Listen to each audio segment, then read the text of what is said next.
What's good with YouTube? It's your man Cosplay Ray, and we're back with another episode of We Are Epic Cosplay. On this particular video, we are starting up the actual journey of making the Black Lightning Season 3 armor. So I'm going to be taking you on a journey while I make my cosplay for this Black Lightning costume, and I'm very excited about it. So here I have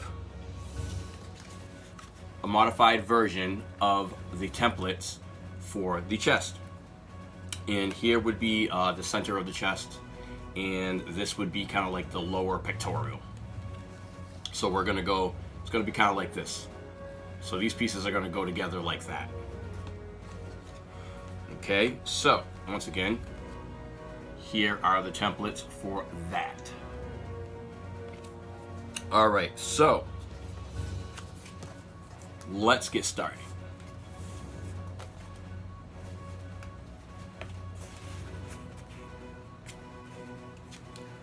So you're gonna want to try to save as much foam as you can. Try to get as much out of this as you possibly can.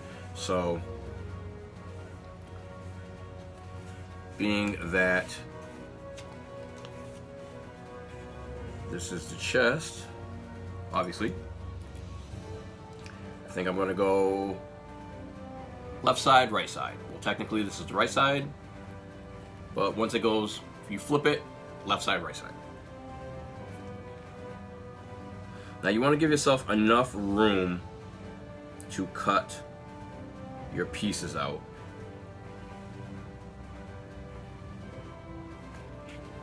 In certain pieces, when you're cutting, like for especially the chest, you're going to want to put a beveled angle. And for those that don't know what a beveled angle is, it's just like a 45-degree angle inward or a 45-degree angle outward.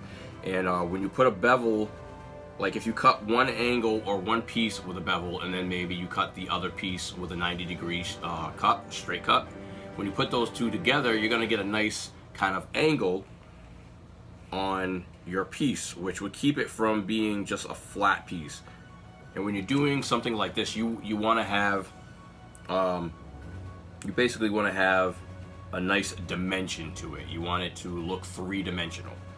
Alright, so now I also have these little notches that I cut out, which are pretty much my kind of like my registration marks, and they're on both pieces. That way when I cut them out and then I glue them back together, I know which points I want to try to line those both lines on both pieces up in the same spot so they connect. And that way it usually keeps your pieces proportioned properly. You're going to get the pieces to match up and line up properly. Okay, so like I said, I'm going to give myself enough room for the bevels, because it's, say if I bevel inward over here and then inward out that way, they might hit. So I want to make sure I give myself enough room for any bevels that I might have to add. Now I might have to modify this once this is cut out and put together. I know I modified the Black Lightning Season 2 chest piece. I pretty much got the chest piece, put it together, and then made whatever adjustments I need to. Like say, especially if you want to be able to bring your arm in a little bit closer while you're wearing a costume, sometimes you might want to remove a little bit of material on the top. Now, being that we're only working on the chest today for this video, I have more than enough foam.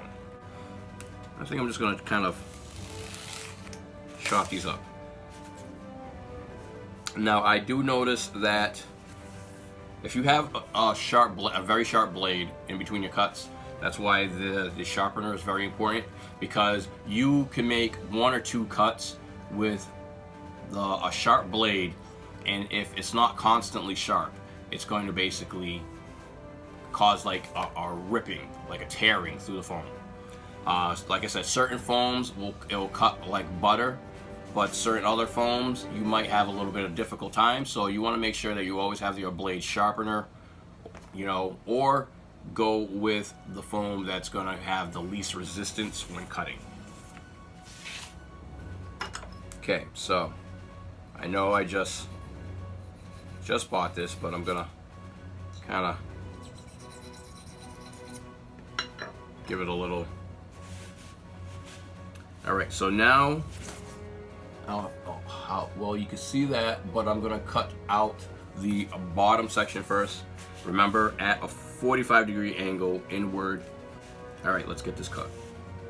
Oh, another thing you would really want to have, make sure you have yourself a cutting board, because you don't want to cut, or a table that you don't really care about. If you get a cutting board, at least you could, when it gets all, cut up to the point where you can't do it anymore, you can get rid of it and get a new one.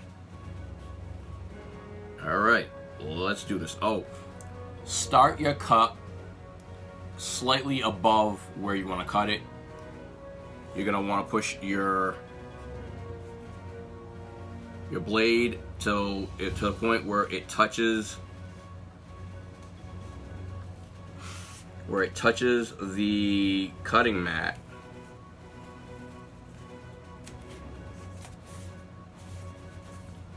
So you want to make sure you feel the tip of the blade hit the cutting mat and then start your cut. Now be careful, don't go too hard, because you will break the tip of your blade. Okay, and I am just going to cut this. Okay, so I cut that first one on a 45-degree angle inward.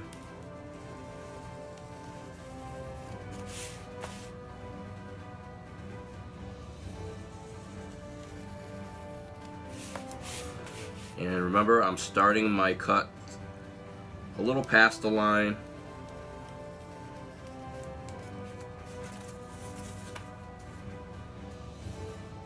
Okay, so this was really an actual good cut. This was clean to the point that you want it. See if you can see that. You have an angle cut this way. So that is on the bottom, and then everything else is a nice, smooth, clean cut.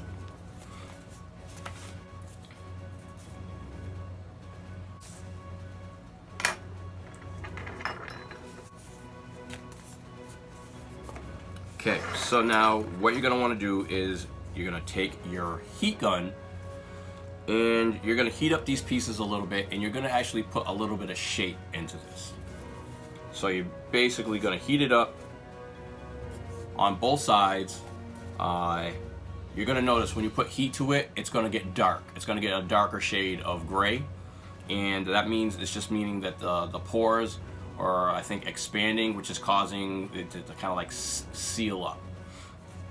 And some people will have like a PVC pipe, like a big one, like a dome piece, connected to some kind of wood base, and they will use that to kind of mold the piece or press down on it to give it some shape.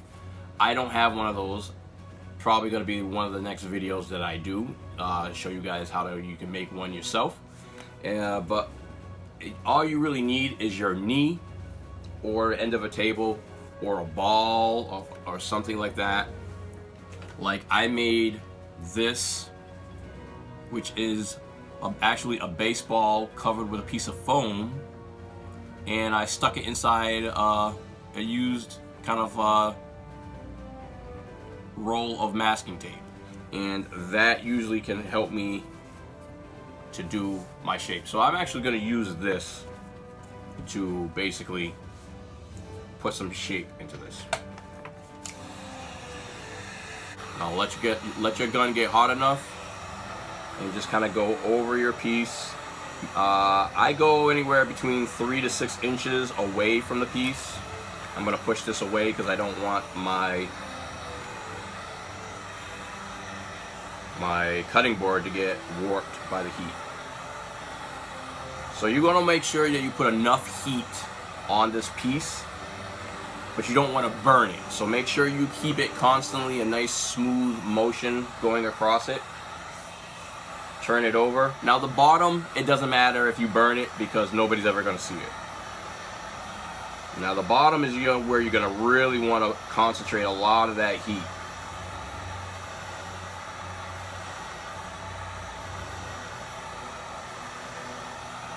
And when you get a lot of heat in it, you'll notice it will start to like kind of dome up.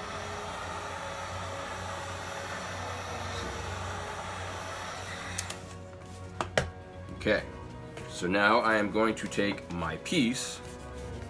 Like I said, I usually do this on my knee, but if you have a big enough piece, you could do that with like the PVC pipe. I've learned to get a lot of control with my knee, being that it's a bigger piece of, my knee's bigger than this tool that I'm using now.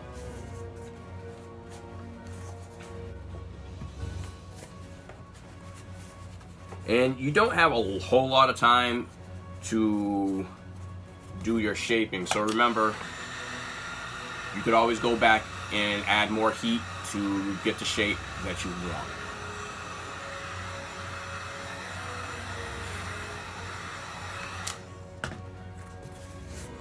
And there are a whole lot of ways that you can go about shaping your piece. You could use your hand, you could use your knee, you could use some kind of, like I said, shaping tool of some sort.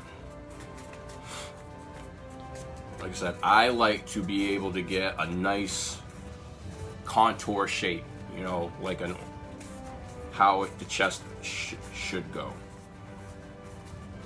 So I always like to kind of curve in the material here because it will make the chest look fuller.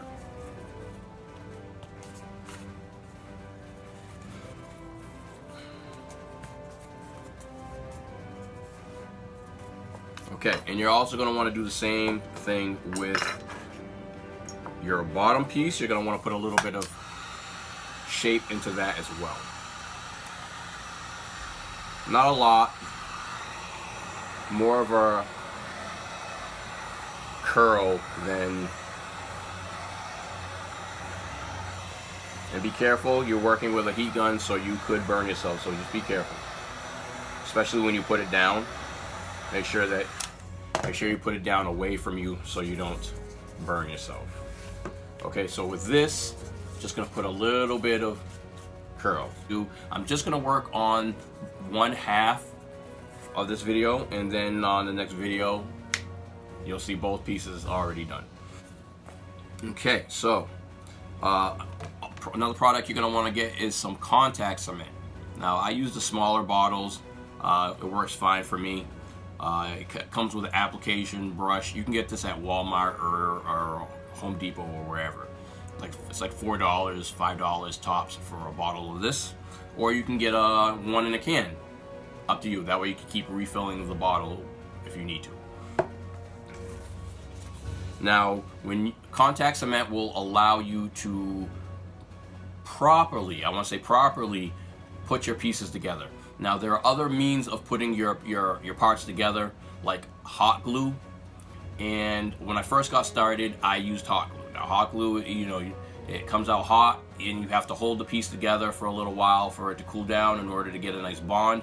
But I find where some of these pieces are going to go on your body, and your body, especially when wearing foam armor, is going to get hotter than it normally does, and that body heat can literally soften the hot glue that you've used to put your piece together and can cause it to separate.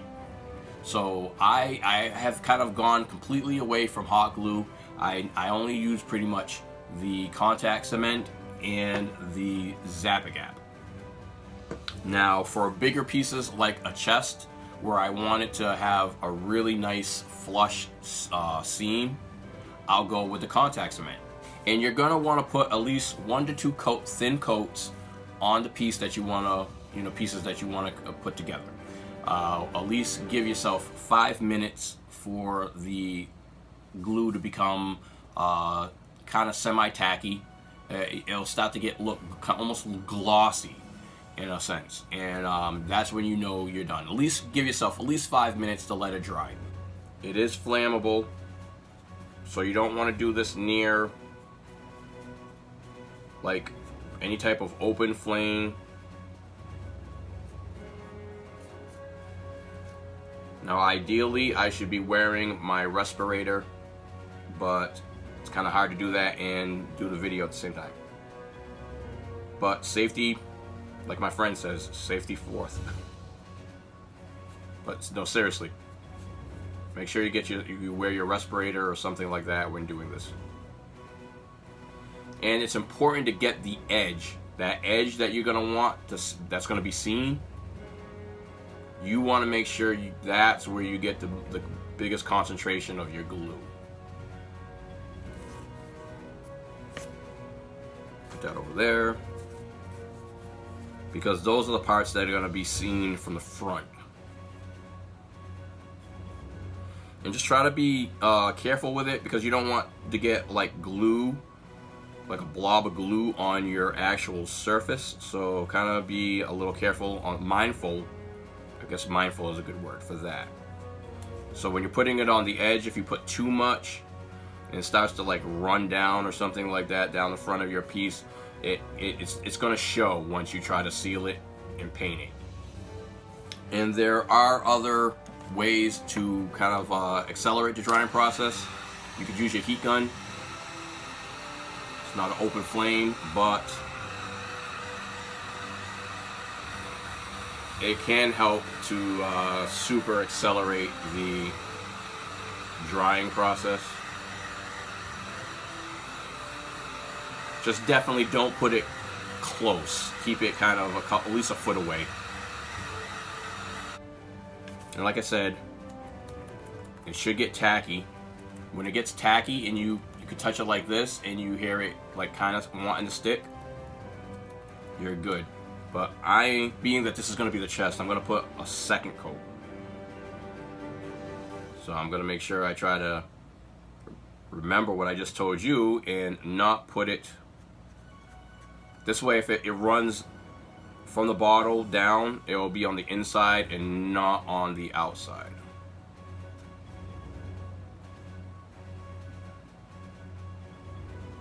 So from going to the bottle, you get these like spider web type of deal from the bottle. So you want to kind of make sure that you face the part that you don't need. That way, if it goes and drips, it'll drip on the part that's not going to be seen.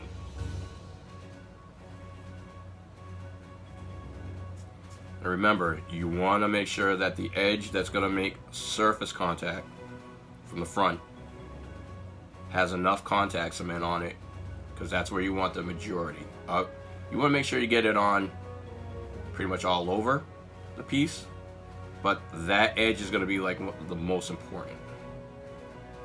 If you have your surface piece, make sure you turn it over, especially if you're right-handed like I am and you take it from the tube or from the jar out. If that little spider web comes from the brush, from the bottle to the brush, if it falls, it'll fall on the inside of your piece opposed to the outside of your piece, because if it falls on the outside of your piece, it's very hard to get that off. And even with sanding or whatever, it will be noticeable on your piece. And so if you want to make sure your piece is nice and clean once you put everything together, I recommend that you make sure that that underside is the part that would get any of that glue on there. Tip for the day.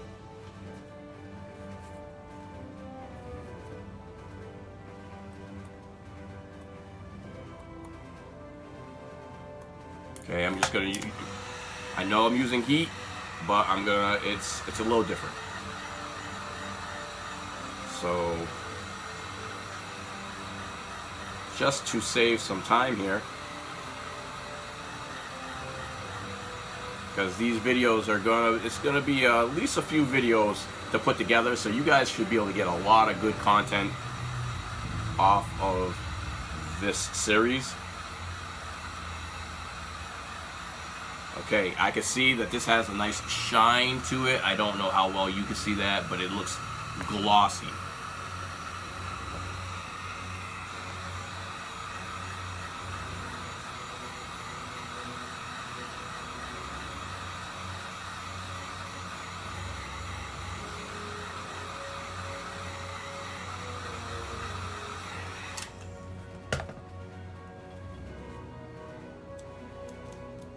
Okay, and I think we're pretty much ready to go for this. Okay, now, like I said, it all depends on where you want to start. You could either start from the outside of the chest and work your way in. Remember, if we need to chop off more material on the center, we could do that with the Dremel. So I kind of want to go from the outside, because if we went from the inside and it was sticking out, you could still do it, but I think it's a little less material on the center. Now I'm gonna need to do one of these bits to see this.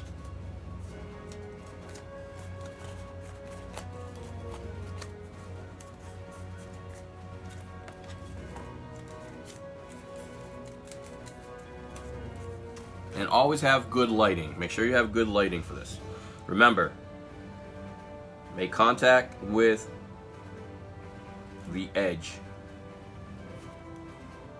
And the edge is the most important thing, because that's going to minimize your seam.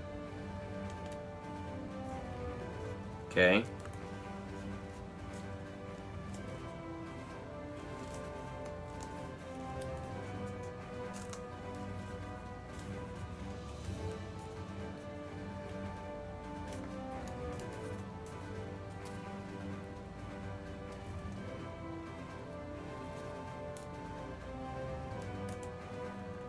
And like I said, you can pull and push to get your pieces to line up the way you need them to with the registration marks.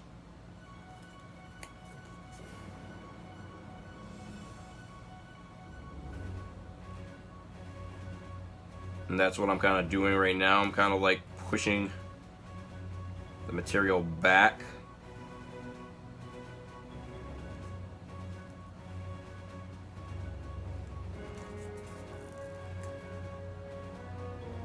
Now, if it does tap a little bit, as long as you don't fully commit to the push, you should be okay. So what we're going to do here is, now I'm going to kind of make sure that those pieces are properly together, and then on the inside, then you could push it in.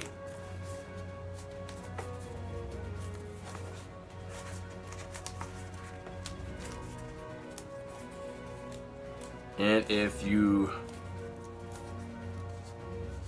got it the way you need to, you know, you should have a really nice, clean seam.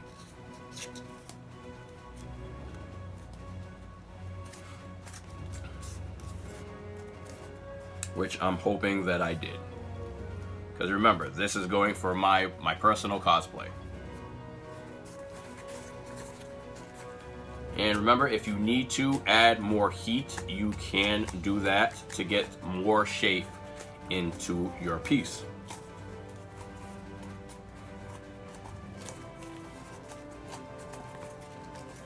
Which I like to do. Like I said, I like to have it compound inward from the center chest slightly out to give it a little bit more fullness from the center piece. And I like it to have a nice curve coming down underneath the pectoral. And there you go.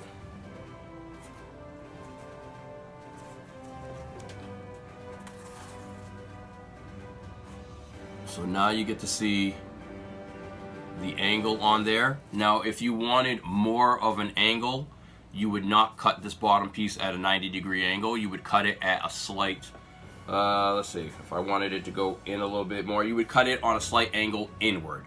It doesn't have to be a 45-degree angle inward, but you could cut it at like a 25-degree angle inward, a slight angle, like half of whatever you cut the top piece. And that way it would make that piece go in further. So here you go. So this is pretty much how it's going to look. And by me adding some more foam on the inside, it would actually extend it outward to make the chest look like it's coming out further.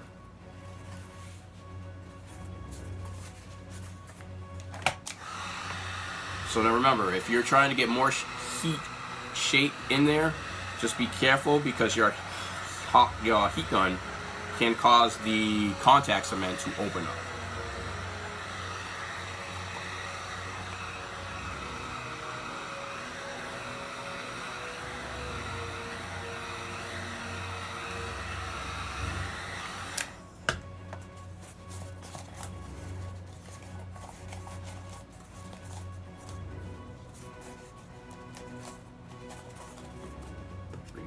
Tool back out, because this is where I want a lot of the curvature.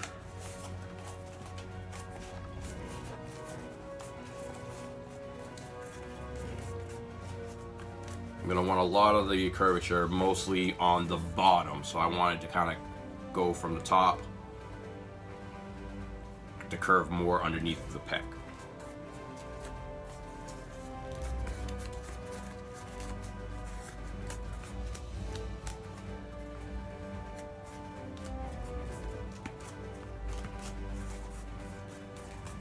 So this is what you pretty much call a compound curve. It's kind of like going all over the place, kind of like a dome.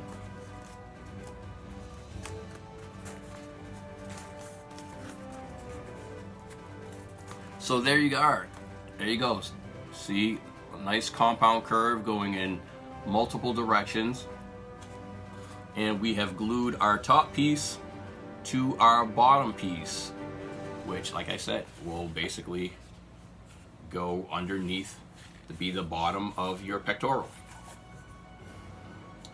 So on the next video, I'm gonna go and finish doing this portion. So by the next time that we on the next video set, the chest piece will already be put together and you'll be able to see the entire thing. And we'll probably start working on the abdomen area, possibly, to connect the chest. I usually like to connect the chest to the abdomen piece, and then we work on the trap section, which will connect the top of the chest to the trapezius area.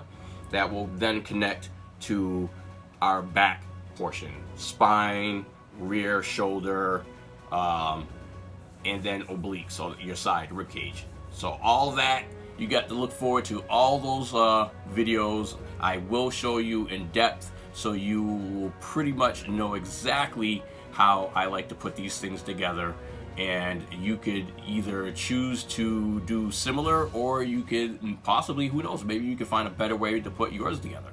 All right, so this is your man Cosplay Ray, and we're signing off for this particular video. And as I end all my videos, remember, hashtag I cosplay my way. And you can too, and you should too.